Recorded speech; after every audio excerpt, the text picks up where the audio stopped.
දන්නවද කියලා මේ වෙනකොට ලෝකෙ සිදුවෙන දේවල්? මේ කාලය ගැන නැත්නම් යේසුස් වහන්සේගේ අනාවැකි ගැන, බයිබලයේ තියෙන අනාවැකි ගැන, අවසාන කාලය ගැන මම කතා කරන්න ගත්තේ අද ඊයේ නෙමෙයි. මම ඒව ගැන රිසර්ච් කරන්න ගත්තේ අද ඊයේ නෙමෙයි. මම ඒව ගැන හොයන්න ගත්තේ අද ඊයේ නෙමෙයි. අවුරුදු 20ක් තිස්සේ. ඊටත් එහා මම ඒව ගැන හොයනවා. මම ඒව ගැන රිසර්ච් කරනවා. මම ඒව ගැන කතා කරනවා. ඒක නිසා මට ඕගොල්ලන් මන් දන්නේ ගොඩක් අයට වඩා මට ඒවා පුරුදුයි හොඳට. මට ඒවා පුරුදුයි. නිවුස් නෙමෙයි. හැබැයි මේ වෙන දේවල් දැක්කහම, මේ වෙන කාරණාවල් දෙහා දැක්කහම, මේ ලෝකෙ සිදු වෙන දේවල් දෙහා දැක්කහම මට සිද්ධ වෙනවා සමහර වෙලාවට දිග හුස්මක් කරා. දිග හුස්මක් ගන්න. ඒ වෙන මුකුත් නිසා නෙමෙයි, වෙන දේවල් නිසා නෙමෙයි. මම ඒ දිග හුස්මක් ගන්න හැම වෙලාවකම මට මතක් වෙන්නේ ඇයි මේ දේ ගොඩක් අයට තේරෙන්නේ නැත්තේ? මොනසෙන් ආන ඇයි සභාවට මේක තේරෙන්නේ නැත්තේ? ඇයි ක්‍රිස්තියානියට මේක තේරෙන්නේ නැත්තේ? අපි දන්නවා කීප දෙනෙක් දන්නවා. තේරෙනවා මම දන්නවා. නමුත් සමස්තයක් විදියට කොහොමද මෙච්චර අන්ධ වෙන්නේ? මේ ඇස් ඉස්සර අපිට මේ තියෙද්දි කොහොමද අන්ධ වෙන්නේ? ඔබ දන්නවද මම අවුරුදු 10ක් තිස්සේ ප්‍රසිද්ධිය දේශනා කරනවා. ප්‍රසිද්ධිය හැංගිලා නෙමෙයි. මම කිසිම දෙයක් හැංගිලා කතා කරලා නැහැ. කතා කරන දේ විවෘතව කතා කරනවා. මම බය නැහැ ඒකට. මැරෙන්න බය නැහැ. මට මතකයි ජයසිංහ හෝල් එකේ සෙමිනාර් එකක් වෙලාවේදී 2013 මට මතකයි. 13 ජයසිංහ හෝල් එකේ තිබිච්ච සෙමිනාර් එකට මම ලෑස්ති වෙන වෙලාවේ ඊට ඉස්සර දවසේ රෑ මගේ වයිෆ්ට කෝල් එකක් ආව. කෙනෙක් ඇවිල්ලා තර්ජනය කරලා කියනවා මේ ඩිලන්තට කියන්න බයිබලයේ උගන්වන්න අනම්මනම් කතා කරන්න එපා කියලා. මොකද මම යක්ෂයාගේ ක්‍රියාව, ඉලුමිනාටි සංවිධානය ගැන, ක්ලබ් ඔෆ් රෝම් ගැන, යක්ෂයාගේ සැඟවිච්ච ක්‍රියාවන් ගැන මම ප්‍රසිද්ධියට දරව් කරන්න ගත්තා ඒ කාලේ. යක්ෂ නමස්කාරය කරන හැටි, අය හොරෙන් කරන දේවල් කොහොමද ඒ අය හොරෙන් යක්ෂ නමස්කාරය කරන්නේ? ඒදල් මම එළිකරව කරන්න ගත්තාම සෙමිනාර් මේක වෙලාවේ සම්මන්ත්‍රණයේ වෙලාවේ මම හිතන්නේ 700 ගාණක් හිටියා. දාන්න පුළුවන් උත් 750ද 700 ගාණක් හිටියා. ජයසිංහ හෝල් එකේ මට තුණ්ඩුවක් එවනවා එක්කෙනෙක් නෝට් එකක්. අපි මෙතන ඔයා ගැන බලාගෙන ඉන්නේ. මම තුණ්ඩුව අරන් මම මේකේ තියෙන දේ කියන්නේ නැහැ. හැබැයි මම දන්නවා ඔයා අහගෙන ඉන්නවා කියලා. යකාට බය නම් මම සෝනේ ගෙවල් හදන්නේ නැහැ. මම කෝ යකාගේ ක්‍රියා මම එදත් ඉලිදරව් කරනවා, අදත් කරනවා, හෙටත් කරනවා. දෙවියන් වහන්සේගේ අවසරය නැතුව මගේ ඔළුවේ කෙස් ගහක් හොලවන්න බෑ. මම දැන් කතා කරනවා ඒ නිසා. මරන්න බය නැහැ. හැබැයි ලොකු බරක් මේ දවස්වල තියෙනවා. දෙවියන් වහන්සේගේ සෙනග, සභාව කොහොමද මේ දේ නොදැක ඉන්නේ? ඒ ක්ලබ් ඔෆ් රෝම් නැත්තම්, ඉලුමිනාටි නැත්තම්, ස්කල් ඇන්ඩ් බෝන්ස් එහෙම නැත්තම් මන් දන්නේ නම් ගොඩක් තියෙනවා විවිධ නම් වලින්. බොහිමියන් ග්‍රෝව්, ෆ්‍රීමේසන් ඔක්කොමලා. මේ අයගේ එජෙන්ඩා එක දැන් ක්‍රියාත්මක වෙනවා. මේ අපි කතා කරන මොහොතේ තියෙනවා. මේ අපි කතා කරන වෙලාවය, මේ අද මේ වෙලාවේ.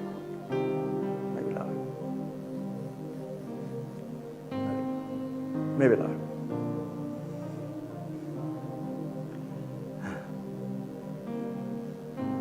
මට එක්කෙනෙක් වීඩියෝ එකක් එව්වා මේ දවස් දෙකකට කලින්. ඔයගොල්ලෝ දන්නවද නැහැ Facebook එකේ නම වෙනස් කරා කියලා? Facebook කියන Facebook තියෙනවා. Facebook, WhatsApp, Instagram එකේ මේන් කම්පැනි එකේ නම Facebook තිබුණේ. නම වෙනස් කරා. බ්‍රෑන්ඩින් එක වෙනස් කරා. මොකද්ද බ්‍රෑන්ඩින් කියලා දන්නවද? දන්නවද? Meta. 아무도 남았네. මොකක් කියනවා? Meta. නේ හරිනේ? Meta. මේක නමක් දාන්නේ නැහැ නිකන්. විශේෂයෙන්ම මාක් සකබර්ග්. මාක් සකබර්ග් කියන්නේ මේ Club of Rome Illuminati මේ group එකේ ඉන්න ප්‍රධාන කෙනෙක් වදනද මාක් සකබර්ග්ගේ ආදායම බිලියන 100 ගානකින් වැඩි වුණා මේ ගිය අවුරුද්දේ. 4 දෙනෙක්ගේ ආදායම බිලියන මිලියන නෙමෙයි බිලියන මිලියන 4000ක් විතර වගේ. ගිය අවුරුද්දේ විතරක්. ඇයි? ලොක්ඩවුන් එකෙන් සල්ලි හම්බ කරපු අය තමයි අය. Bill gates, mark Zuckerberg, Amazon එකේ ලොකු මතකත් ඔය කට්ටිය ඔක්කොම. ජෙෆ් බෝසස් ඔය කට්ටිය. ඒ කට්ටිය තමයි මේ පාලනය කරන්නේ. ඒ කට්ටිය තමයි ලෝකේ පාලනය කරන්නේ.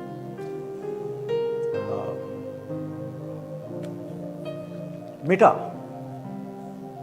මොකද නම් තේරුම? බයිබලෙන් අරගත්තේ. ඒ නම අරගත්තේ බයිබලෙන්. එළිදරව් පුතේ.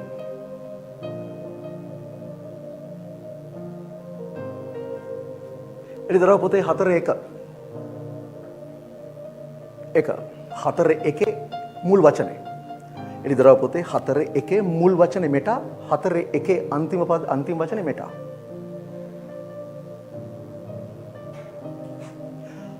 සභා කාලයෙන් පසුව after this ඒ after කියන වචනේ after this හරි ඉංග්‍රීසියෙන් තියෙනවා after. ඔයගොල්ලෝ යන්න ග්‍රීක බයිබලයට ග්‍රීක බයිබලේ බැලුවොත් ග්‍රීක බයිබලේ after කියනවා මුල් වචනේ Meta. සභාවට කතා කරලා සභාවේ අන්තිම ඉවර වෙලා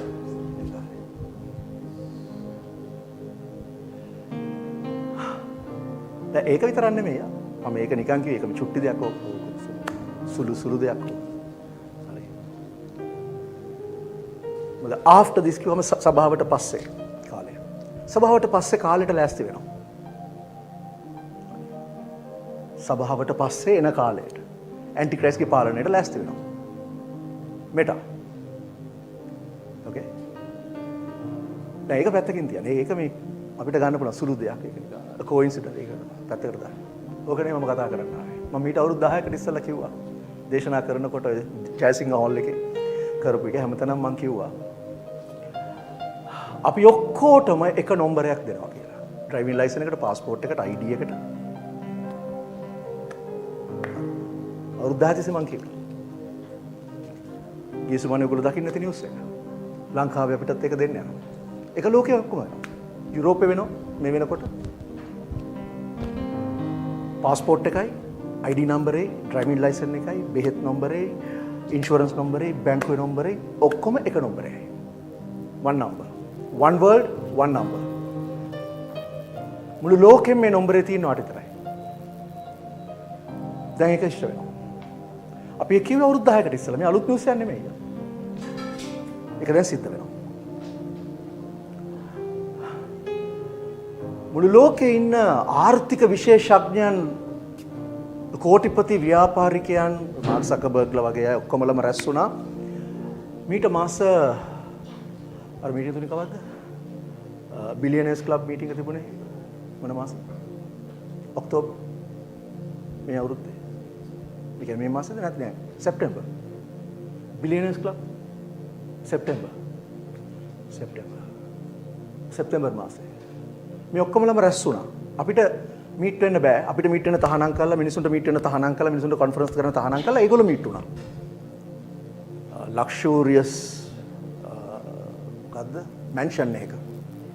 100 ගාණක් බිලියනර්ස්ලා කෝටිපති කොම බිලියනර්ස්ලා රැස් වෙලා ඒගොල්ලෝ ඩිස්කස් කරා සමහර කාරණා අපි දන්නේ නැහැ මොනවද ඩිස්කස් කරේ කියලා.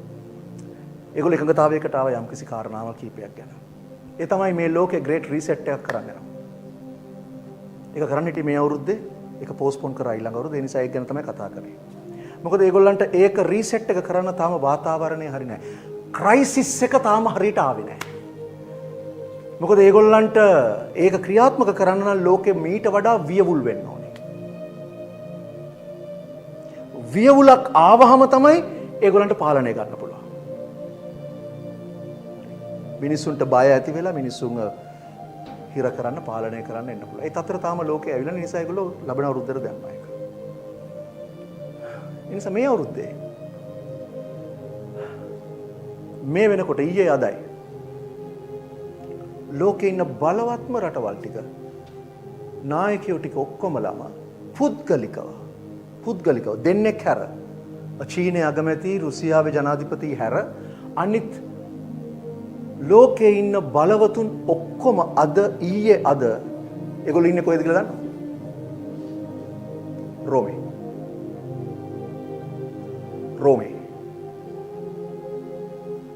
රෝමේ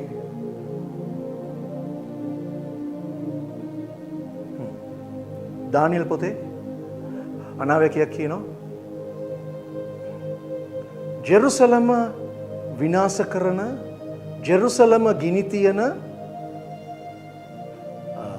කණ්ඩායම නැත්නම් ජෙරුසලම විනාශ කරන ඒ අධිරාජ්‍යයේ කෙනෙක් තමයි ඇන්ටික්‍රයිස්ට් හිස ඔසවන්න යන්නේ.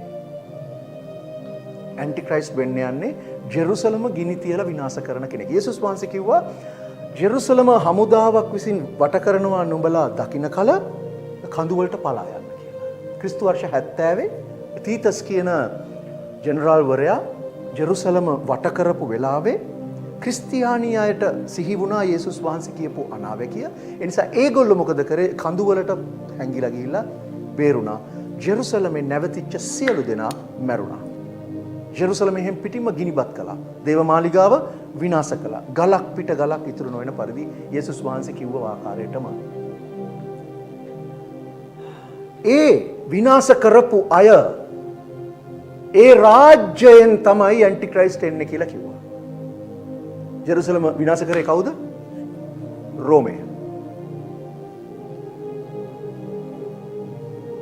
මේ ලෝකේ ඉන්න බලවත්ම කට්ටිය අද ඊයේ ඉන්නේ රෝමේ. විනෝදෙට රැස් වුණේ ඒගොල්ලෝ. නිකන් ජොලියට ඒගොල්ලෝ හිතන්නේ.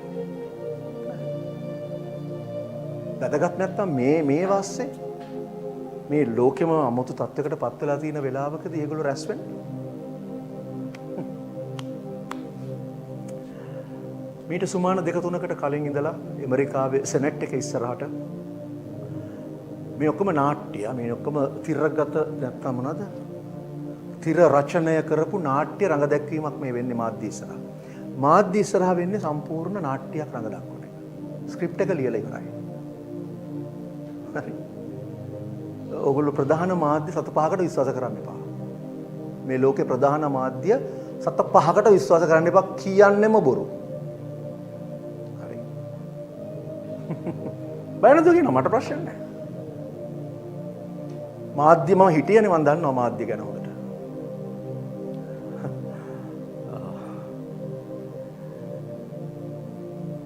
මේ වෙනකොට ඒ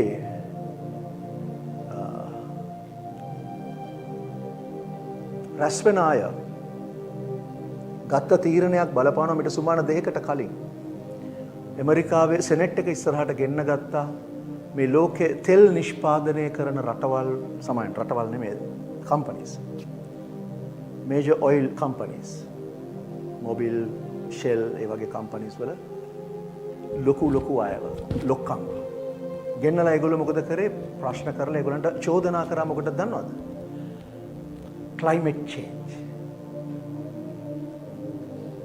දෝෂාරෝපණය කරා ඒගොල්ලන්ට මේ ඔක්කොම රඟ දැක්වීම එහෙම කරලා වාතාවරණයක් සකස් කරා මේ තෙල් නිෂ්පාදනය නිසා තමයි climate change එක ඇති වෙලා තියෙන්නේ. දේශගුණික විපර්යාස ඇති වෙලා තියෙන්නේ තෙල් නිෂ්පාදනය නිසා. හරිද? මානසිකත්වය දැම්මා. දැන් ඒගොල්ලෝ අද තීරණය කරලා තියෙනවා මේ දැන් මොහොතකට කලින් රෝමෙදී. ලෝකේ ඉන්න ලොකුම කම්පනීස් වලට 15%ක ටැක්ස් එකක් ලෝකේ ඔක්කොම රටවල් දාන්න යනවා. ටැක්ස් වලින් ප්‍රෙෂරයිස් කරා. ලබන සතියේ එංගලන්තේ ග්ලාස්ගෝ වල තියෙනවා දේශගුණික විපර්යාස පිළිබඳ සම්මන්ත්‍රණය නැත්නම් සමිට් එකක්. මෙතන ඉන්න රාජ්‍ය නායකයෝ ඔක්කොම රෝමේ ඉඳලා යන්නේ කොහටද? එතනට. හරිද? ඒක තුල ඒගොල්ලෝ අරගන්න යනවා තීරණ කීපයක්. මම ගන්න ඉස්සලා කියන්නේ. අද දිනේ කවද්ද?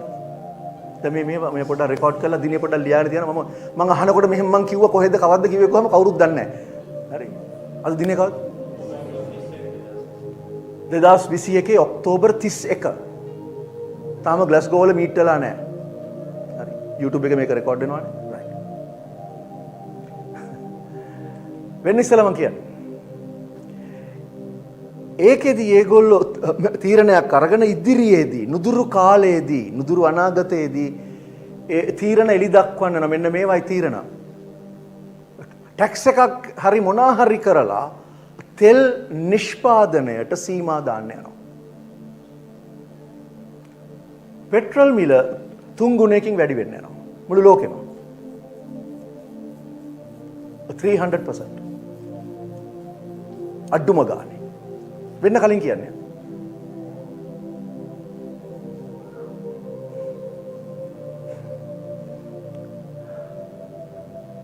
පෙට්‍රල් වැඩි වෙච්ච ගමන් තෙල් වැඩි වෙච්ච ගමන් මොකද වෙන්නේ? ආහාර වල ගාන වැඩි වෙන්න යනවා. ආහාර හිඟයක් එන්න යනවා. හරිද? සමහර දුප්පත් රටවල් ආහාර නැති වෙන්න යනවා. ආහාර නැති වෙච්ච ගමන් අඩු වෙච්ච ගමන් මිනිස්සු මොකද කරන්නේ? රයට් කරන්න ගන්නවා. උද්ඝෝෂණ කරන්න ගන්නවා. හරිද? මේ දේශගුණික විපර්යාස මුලාවෙන් මේක කරන්නේ. මේ ඒක තමයි ඉස්සරහට දාන්නේ. දේශගුණ විපර්යාස. මේ හරහා ලෝකයේ තුල ලොකු වියවුලක් ඇති කරන්න ඒගොල්ලෝ සැලසුම් කරලා තියෙනවා. හරිද? ඒකට විරුද්ධව කතා කරන අපි වගේ අයව නිශ්ශබ්ද කරන්නත් ඒගොල්ලන්ගේ ප්ලෑන් එකක් තියෙනවා. හැබැයි ඒගොල්ලෝ නොදන්න අපි දන්න එක දෙයක් තියෙනවා. ඒගොල්ලෝ අහගෙන ඉන්නවනම් මේකත් අහගන්න. මම මේක ප්‍රසිද්ධිය කිව්වේ. ඔය ඔක්කොටම ඉහළින් ඉන්න දෙවියන් වහන්සේ කියලා කෙනෙක් ඉන්නවා. අන්න එයාගේ අවසරේ නැතුව ඔයගලන්ට මුකුත් කරන්න බැරි බවක් දැනගන්න. ඔය වෙන සියල්ල එයා ඉඩ දෙනවා කරන්න. මොකද ඒක ලියලා තියෙන නිසා. ඇන්ටික්‍රයිස්ට් හිස ඔසවන්න වාතාවරණය සකස් වෙනවා දැන්. ඒක තමයි වෙන්නේ. හරිද? මේ හරහා ලෝකයේ ලොකු අන්ධකාර යුගයකට එන්න යනවා. අපි යන පාර ඉදිරියට ලොකු අන්ධකාරයක් එන්න යනවා. මං අද තමයි මට ඒක හරියට සින්දුව ඒ ගීතිකාවේ වචන ටික හරියටම වැදුනේ. මම ඔක් කියලා තියෙනවා. ඒ වචන ටික දාන්නවා. මොකද මාවතේ අන්ධකාරය? මගේ මාවත අන්ධකාරයෙන් වැසෙන විට මාවත අන්ධකාරයෙන් වැහෙන්න යනවා. දැනටමත් අන්ධකාරය ටිකක් ඇවිල්ලා තියෙන්නේ. හැබැයි ඒ අන්ධකාරය නෙමෙයි ඝන අන්ධකාරය. හරිද? ඝන අන්ධකාරය. හැබැයි ප්‍රශ්නේ ඒ අයට අපිට තියෙන සහනය තමයි මාර්ගය පෙන්වන දෙවිඳුන් මාහා ඉන්නවා. අන්න ඒක නිසා මං කැළඹෙන්නේ නැහැ. දැන් ඕක මට කියන්න ලේසි. දැන් මං බයිබලෙන් තමයි සාමාන්‍යයෙන් මං අරගෙන කතා කරන්නේ. හැබැයි මේක බයිබලේ තියෙන දේ නිසා මම මේකෙන් අරගන්නවා. අපිට ෂුවර්ද මාර්ගය පෙන්වන දෙවියන් වහන්සේ මාත් එක්ක කියලා.